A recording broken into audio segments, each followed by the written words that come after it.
Okay, yesterday we looked at VSEPR models for molecules that have two pairs of electrons, in which case the geometry is linear and the bond angle is 180 degrees. Remember, you have to draw Lewis structures to know how many pairs you have. You wouldn't just know that. So you draw your beryllium chloride molecule. You find this an incomplete octet, two pairs on the beryllium, so it's a linear molecule, 180-degree bond angles. Then we looked at three pairs, and if all three pairs are used for bonds, you get a trigonal planar molecule. If two are used for bonds, but the third one is a lone pair, the molecule is now angular or bent, like the sulfur dioxide molecule. There's a lone pair up here that you can't see because you can't see electrons. Okay, so, whoops. Then we went on to four pairs, which are arranged in a tetrahedral arrangement.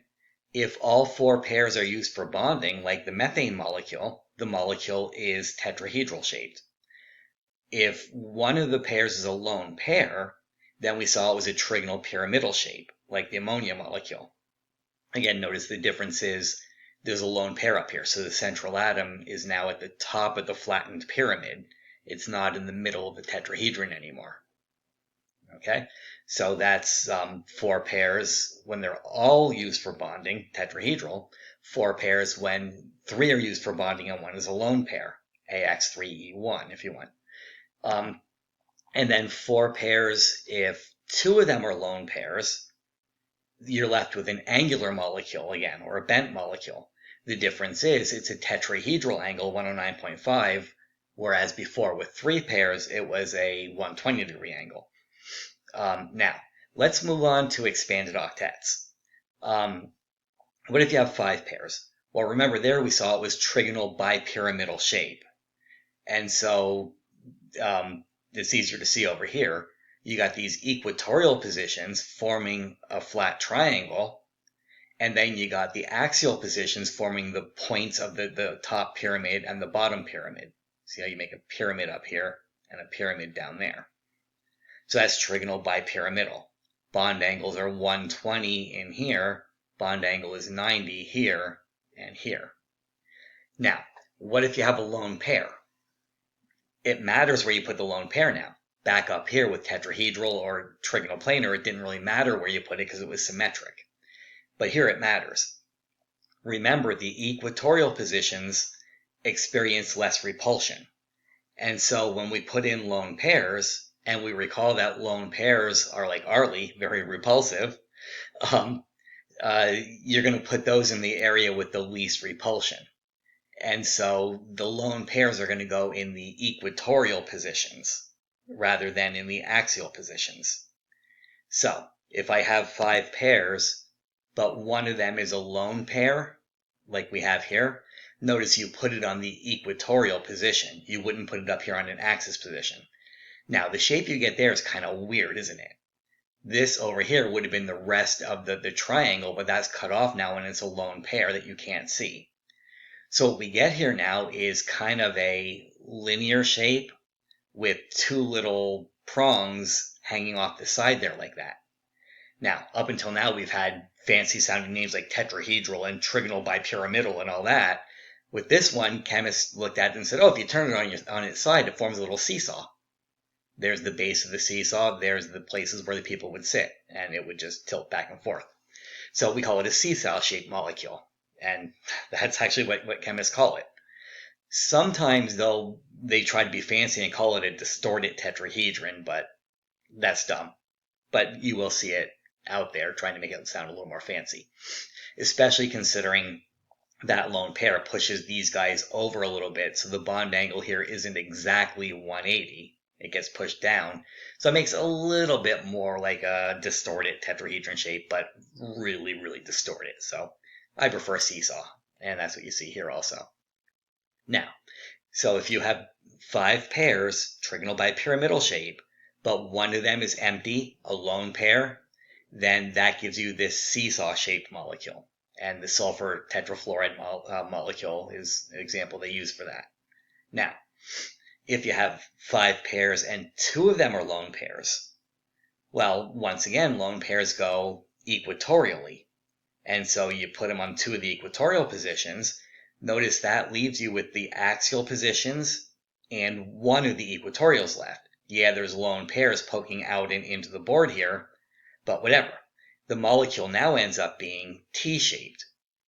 So with 5 pairs and 2 of them being lone pairs, now you got a T-shaped molecule. Okay, this is much easier to see when I am in class with you guys and actually have the molecule kits I can build in and hold the shapes up and show them to you.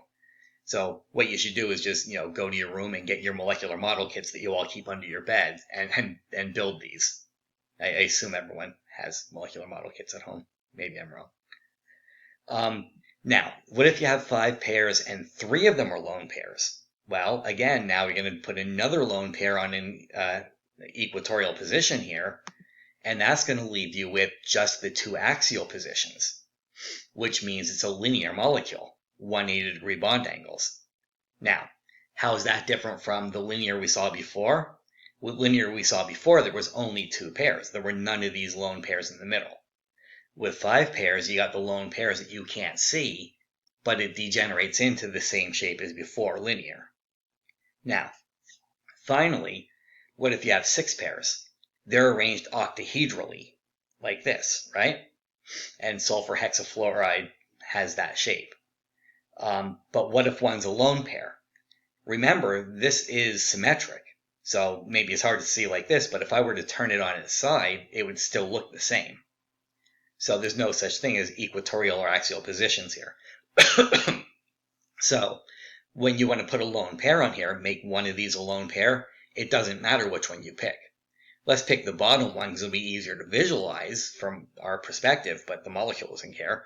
When you get rid of this bottom one, make it a lone pair. Now you got just a square pyramid, don't you?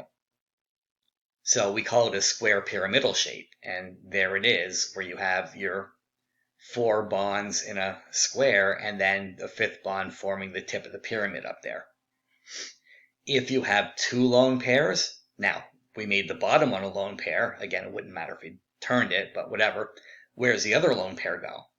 Well, if you put it over here on one of these square ones, it's going to be real close to the other lone pair. And remember, they're extra repulsive. And so that other lone pair instead is going to go on the opposite side where it's as far away as possible from the other lone pair. Which leaves you with the attached atoms, the chemical X's, forming a flat square. So we call it square planar, a flat square. Now, that's as far as the PowerPoint goes, because that's really as far as any common, even uncommon molecule you're going to see. If for some reason you had another lone pair here, one of these would go, making it a T-shape again. And if even any exist, I don't know, that there's even another lone pair, you'd be back to linear. So that's pretty much that. And I'm going to leave the rest of that discussion for tomorrow. But let's do a few sample problems here. Let's do arsenic hydride, or the arsine molecule. Now, first thing we got to do is draw a Lewis structure for it before anything else. The question here is going to be, what's the shape of this molecule? What's the molecular geometry, to speak more formally? So, what do you got? You got arsenic in the middle, surrounded by 3 hydrogens. Now, Lewis structure. Some of you are weak with Lewis structures, and I'd like to do a meeting on this to maybe get better at doing that on, say, Monday of next week, so we have time to prepare for it. Now, arsenic comes in with, let's see, 5 valence electrons, right? S2P3. Look on your periodic table, make sure you got that. So 5 valence electrons plus 3 more for the hydrogens gives us 8 electrons. 2, 4, 6 forming my bonds. The hydrogens don't need lone pairs, arsenic does, and that's 8 electrons, they're all used. So now we got a proper Lewis structure here. So now we can look at it. There's 1, 2, 3, 4 pairs. Stupid notifications. There's 4 pairs. That means an overall tetrahedral geometry. I'm going to scroll down and draw that. So the overall geometry is going to be a tetrahedron, if you guys can visualize that. Arsenic is going to sit in the middle of the tetrahedron, and the 4 pairs are going to point to all the corners of the tetrahedron. So there's 3 of those pairs used to bond to a hydrogen. So there's going to be a hydrogen, let's say here, with a bond coming to it, a hydrogen over at this corner with a bond coming to it, and a bond going over to the other corner to that hydrogen. And then up top here, there's just a lone pair. By the way, that lone pair is kind of a big balloon, but you can't see that. What you can see is this down here, arsenic sitting at the point of a squashed pyramid. You see it? So we get what shape? Trigonal pyramidal. And going back to the PowerPoint, if I can find it, there it is. And looking back,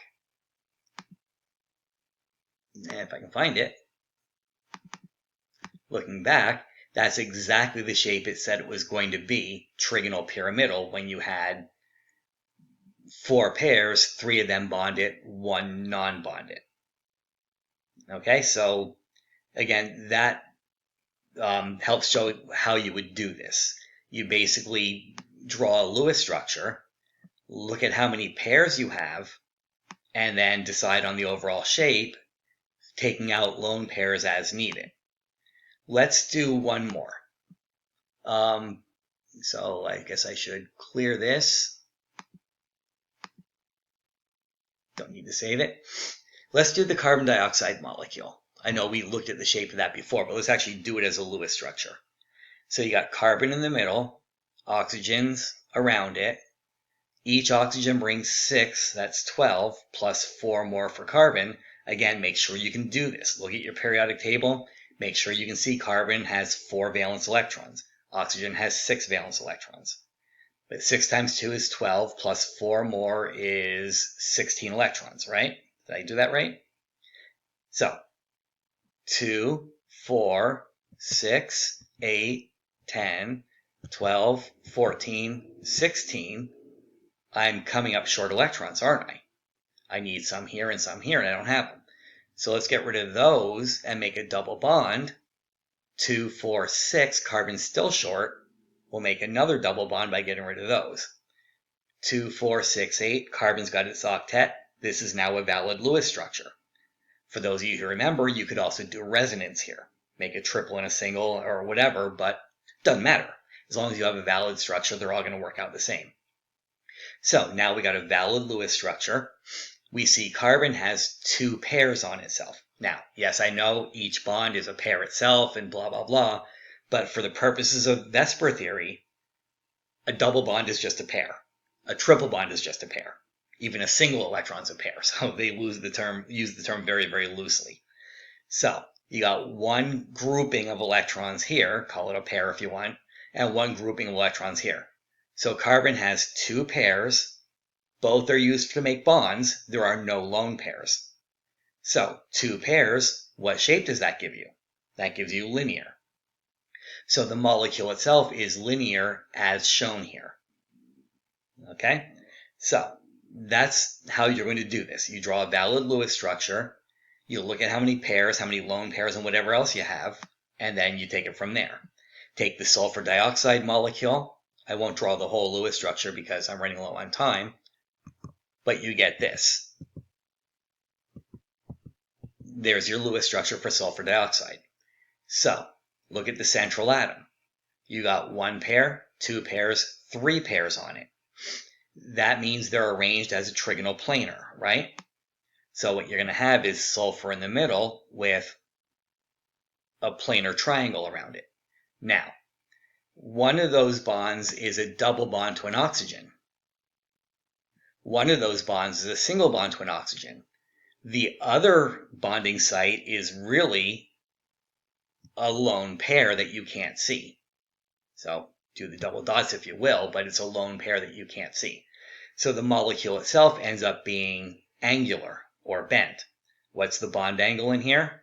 120 degrees, because that's the trigonal planar angle. If it had started out tetrahedral, ended up like this, it would be 109.5 degrees. All right, looks like I got to end it there.